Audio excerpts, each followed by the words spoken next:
actually, now that you bring that up, I think it's March 21st. Mm-hmm. Disney officially owns the rights to the Fox characters. So that's going to be crazy. That is what they'll probably do. Like, they're going to build Fantastic Four into the universe and the X-Men and Doctor Doom and Galactus, and they can do all that stuff. And just the amount of possibilities now with having all the Avengers and the X-Men able to come together, that just opens a door to, like, so many just options. Oh, absolutely. However, I'll say this right now, no one else except Hugh Jackman can play Wolverine. Tom Hardy. I'll accept that. I will take that.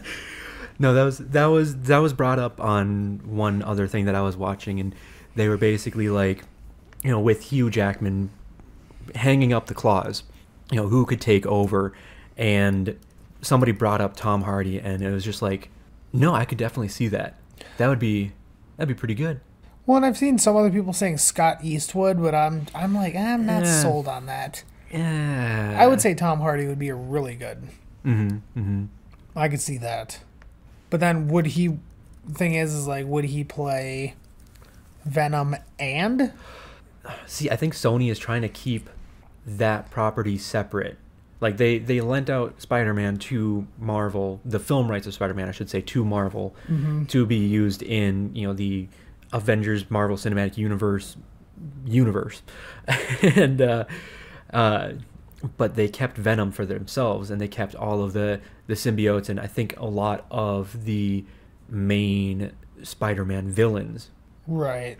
So that they could do their own thing with that. Let's see here. I've seen other stuff like Jake Gyllenhaal, which I could see maybe, but not really. Well, I mean, now that wouldn't work, though. No, because he's Mysterio. Right. And I've seen stuff like Zac Efron and Kit Harington. I'm just like, these guys are not...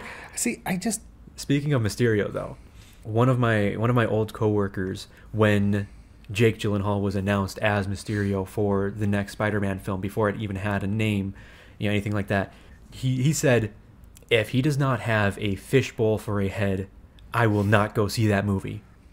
And from the trailers, he has a fishbowl for a head, at least when he's fighting. If you watch the trailer for Spider-Man Far From Home. Well, and the toys, he does. He has one. But yeah, that's a whole other topic for another time and another podcast here. So.